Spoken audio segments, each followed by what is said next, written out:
Saya akan mengundang seorang wanita yang katanya berhasil merubah kota Surabaya. Kota Surabaya ini katanya bisa berubah menjadi bersih, lebih indah, dan akhirnya mendapat penghargaan Adipura 3 kali dan juga penghargaan internasional. Langsung saja kita tanya-tanya. Ini adalah Ibu Tri Risma Harini atau dikenal dengan Ibu Risma.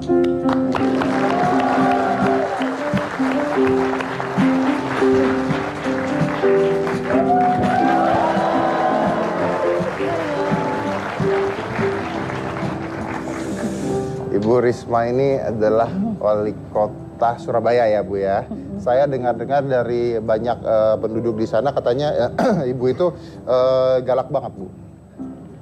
Galak, judes, semua Judes, ada. galak, cerewet, marah-marah sendiri. Iya. Bener Bu? Lengkap sudah ya. Loh kok iya sih Bu? Gimana? Kok iya Bu? Emang iya kok. Loh memang iya? Kok bisa gitu Bu? Ya, kalau nggak gitu nggak bisa jadi baik. Oh, Gitu. kalau nggak gitu nggak berubah ya Bu ya? Jadi saya dengar Ibu juga menutup lokalisasi di kota Surabaya. Betul? Apa nggak dimusuhin banyak orang Bu? Ya pastilah dimusuhi, tapi kan ada tujuan yang lebih baik lagi. Karena itu untuk masa depan anak-anak. Untuk masa depan anak-anak. Dimusuhinnya kayak gimana Bu? Ya pernah mau diancam dipukul, mau dibunuh. Mau dibunuh Bu? Iya. Ah, Ibu mau dibunuh sama siapa? Ya ada orang-orang itu. Ada orang-orang ngancam Iya, gitu Bu? Lewat telepon atau lewat apa? Lewat mana-mana ada pesan, ada lewat SMS. Ada lewat SMS. Ibu nggak takut Bu diancam Bu? Enggak, Kok kan bisa? sudah diatur sama Tuhan. Kapan hidup, kapan lahir, kapan mati, kan sudah diatur. Jadi nggak peduli itu Bi orang ngancem Enggak. ya, nggak peduli. Ibu lain kali kalau ada orang ngancem Ibu mau pukul, mau bunuh apa segala, telepon Anu. Bu. Kenapa Mas? Mah? Kenapa Mas? Biasanya kalau kita jalan berdua sama dia Bu, ada orang mau mukul, dia duluan dipukul Bu. Ibu tinggal lari gitu maksudnya. Gitu. Oke Bu, terus ini menarik sekali Raisa. Katanya setelah Ibu memimpin kota Surabaya penuh dengan bunga sakura. Betul kan bunga sakura? Emang bunga sakura bisa tumbuh di Surabaya? Ada bisa di Surabaya bisa tumbuh, cuman yang pohon, ini bunga sakura.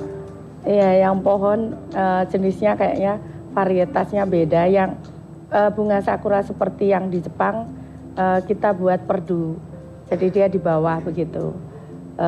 Tapi kalau yang ini yang jenis pohon. Oh ini yang jenis Iya, pohonnya. ini jenis pohon. Kenapa bunga sakura? Enggak, saya suka warnanya aja gitu. Kan kita buat blocking gitu.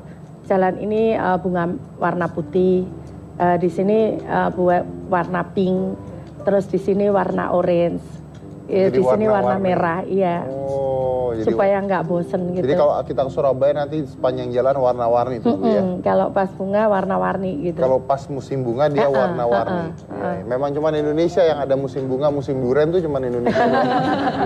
Di negara lain nggak ada tuh musim-musim gituan. Tapi Bu, saya dengar bahwa ini menarik Raisa karena Ibu Risma ini katanya tidak pernah menggunakan forrider.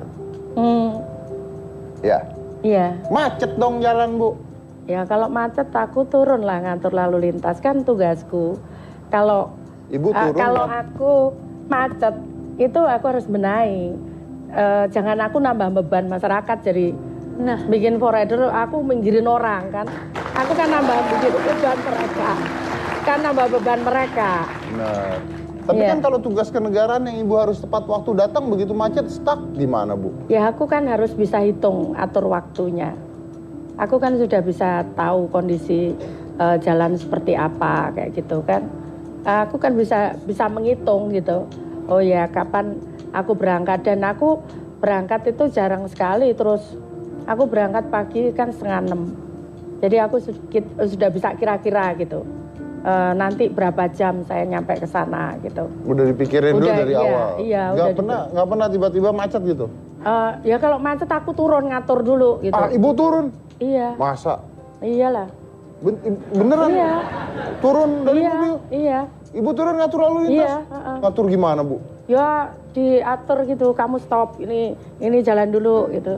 Kayak poluan gitu di jalanan? Oh iya. Hah? Ya Terus ini kan, reaksi masyarakatnya gimana? oh nggak apa-apa, dia malah nurut kok. Malah ibu stop difoto-fotoin gitu dong? Stop gitu. Ya kan nggak bisa terus gitu, kalau moto-moto kan bikin macet tambahan. Kan tambah bikin macet. Maaf, itu orang-orang yang berhenti itu nurut apa takut, Bu? Dua-duanya Oh kan. iya, iya. Harus ada faktor takutnya tuh harus. Iya benar-benar, itu woman power tuh, ya kan? Nah, tapi dengan penampilan Ibu Risma nih yang sederhana seperti ini nih, saya dengar katanya banyak sekali orang-orang di Surabaya yang tidak mengenali Ibu Risma sebagai wali kota Surabaya. Aku juga nggak tahu, tapi apa namanya, kadang dia juga nggak tahu, kadang aku bersihkan saluran, got sendiri. Ibu bersihin saluran got? Dia kan nggak tahu kalau itu wali kota. Saluran got di mana? Ngapain wali kota? Nyasak gitu ya kan. Saluran got di mana, Bu? Dia di jalan, kalau kotor langsung turun aku bersihkan. Kalau kotor jalannya turun nyapu, bersihkan dulu. Gemes gitu ya, Di Bu? depan rumah Ibu maksudnya? Enggak, ya di jalan. Aku malah nggak pernah di rumah. Ya. Ibu nggak pernah di rumah? Maksudnya nggak pernah bersihkan di rumah. Oh, kira Ibu nggak pernah di rumah. Ya Bu, kalau tidur gimana? Soalnya saya dulu nggak pernah di rumah, dicerai Bu saya.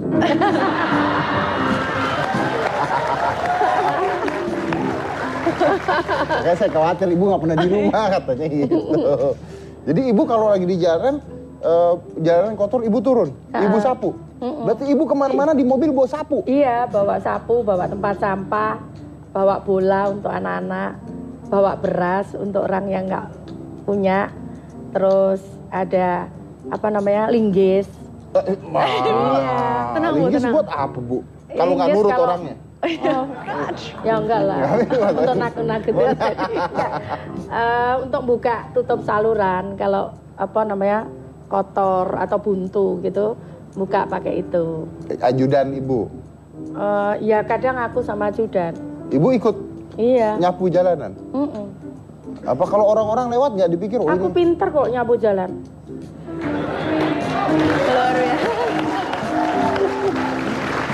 Jadi Mas Dedi, Ibu ini kalau misalnya yang kita tuh cuma, aduh gemes deh, kok nggak ada yang ini ya, nggak ada ini, kalau ibunya kerjain sendiri. Iya, daripada cuma mikirin mendingan langsung turun gitu Bu ya. Kelamaan. Kelamaan kalau mikirin Iya, doang. Dan pastinya akan dicontoh. Tapi kan insya Allah ya. Ibu banyak pekerjaan lain Bu, selain mikirin jalan kotor, Ibu turun nyapu. Kan Ibu banyak kerjaan kenegaraan Bu. Apa nggak terbengkalai itu kalau Ibu turun-turun terus? Ya kan aku sudah tahu jadwalku kan. Aku sudah tahu jadwalku. Kalau misalkan mendadak gitu, mereka juga tahu posisiku. Aku komunikasi pakai HT, jadi semua seluruh orang Pemkot bisa tahu posisiku di mana. Aku pakai HT. Ibu nggak diprotes tuh? Yang protes apa? Ya maksudnya,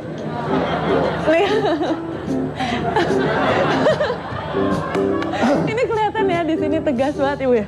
iya sih siapa yang protes juga. Momot dia deh. Mungkin siapa yang berani protes? Nah, oh no, tuh. Ini lagi marahin orang nih kayaknya nih. Ini Ibu lagi ngapain Bu fotonya nih Bu? Itu di mana ya? Aku lupa. ini pas apa ya? Ini di jalan nih Bu pasti Bu ya, lagi Di jalan, nunjuk-nunjuk orang iya. nih kayaknya. Lupa Lagi. Dengan aku di HT-nya. mana ya? Ya itu HT-ku itu selalu tak pegang. Oh, ini di pedestrian ya. Ini ngapain Bu? Ini kayaknya ini kita lagi ngaspal jalan. Ini ngaspal jalan. Oh Ibu juga turun lihat jalanan di aspal. Iya. Kadang ngasih apa namanya?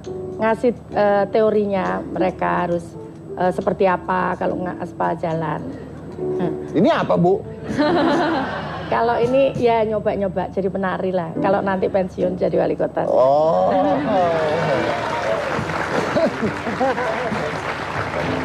Nah, Ibu kan banyak nih anak-anak muda sekarang nih, Bu ya, yang mungkin tidak peduli dengan jalanan macet, sampah dan sebagainya. Kenapa bisa kayak gitu, Bu? Iya, karena itu kita harus tidak hanya ngomong, tapi kita harus memberikan contoh. Biasanya kalau aku sama misalkan di Surabaya gitu ya, kotor gitu, terus aku ngumunguti sendiri, mereka ikut mengunguti. Akhirnya mereka nggak akan buang lagi gitu kan. Oh, jadi belajar dari contoh, benar. Kalau yang dia ngeliat orang tua aja buang sampah sembarangan, oh bapak gua aja gitu, gua juga mau gitu ya Pak Ibu ya. Nah Ibu nih menjadi seorang pemimpin, Anda belajar dari mana? Nggak ada belajar. Hah? Nggak ada belajar ya. Nggak gimana belajarnya. Tiba-tiba aku jadi wali kota gitu aja. Loh kan tapi kan Ibu mungkin ada belajar kenegaraan dan sebagainya. Anda sampai enggak. tahu cara ngaspal jalan loh. Enggak, kalau itu kan bisa dipelajari dari teori. Dari buku-buku, aku suka baca buku-buku. Oke, nah pemimpin yang baik tuh harus seperti apa sih Bu? Pemimpin yang baik harus bisa mengerti dan bisa melayani apa kemauan warga masyarakat. Apa kemauan warga dan masyarakat? Oke, ini adalah kekuatan wanita ya. Jadi kita tidak boleh menyepelekan wanita, apalagi yang kalau marah sadis banget ini ya. Karena luar biasa nih. Raisa Apalagi di mobilnya ada linggis ya. apalagi wanita yang membawa linggis kemana-mana. Jadi kalau harus ada- berhati-hati. Kalau ada rahasia senjata, aku kena duluan. Nah, Raisa juga satu-satunya wanita di manajemennya sendiri ya? Iya. Iya, tim kita kira-kira berberapa ya? Mungkin 20. 20 orang? Aku cewek sendiri. 20 dan wanita sendiri. Wah, nggak apa-apa dia dilindungi kan? Iya, ya? dilindungi Iya, dong. benar. Bu, nah ini Bu balik lagi nih sebagai wanita. Ibu nggak takut Bu kalau misalnya ada orang nggak suka terus di jalanan mobil dikempesin atau Ibu misalnya diculik gitu? Enggak lah. Enggak, ngapain takut? Kan pasti serem Bu, mau keluarga gitu misalnya. Enggak. Kan apa namanya, sudah harus siap resiko itu. Resiko itu kadang aku juga pernah suatu saat malam jam 2 malam. Kebetulan saat itu hujan deras, terus jembatannya agak ke bawah gitu, jauh dari rumah. Terus waktu itu sopir takut, saya sopir sama ajudan. Sopirnya takut, Bu ini bahaya kalau lewat gitu. Mobil kita bisa hanyut. Terus saya ngomong sama sopir saya, kita lewat aja. Bu nanti kalau hanyut, mending aku yang hanyut daripada nanti orang warga Surabaya yang hanyut. Karena kalau aku hanyut, orang Surabaya takut lewat situ kan. Itu jadi mereka hati-hati, ya udah lewat aja, nggak hanyut, ya udah. Gitu mending aku yang Mending hanyut. aku yang hanyut daripada warga Surabaya gitu kan. Maksudnya kalau Ibu hanyut, Ibu jadi contoh hanyut gitu. Anda, maksudnya kan kemudian warga Surabaya jadi hati-hati. Jadi Kalau hati-hati. Kalau aku nggak nyoba kan bisa orang lain yang kena. Nah kan mending aku yang nyoba karena itu resikonya pemimpin. Resikonya pemimpin. Itulah resikonya pemimpin. Lebih baik saya duluan ya kan, saya hanyut tidak apa-apa. Dia lupa, nah supirnya kan deg-degan. Oke, kita lanjut lagi nanti jangan mana-mana, tetap di Hitam Putih.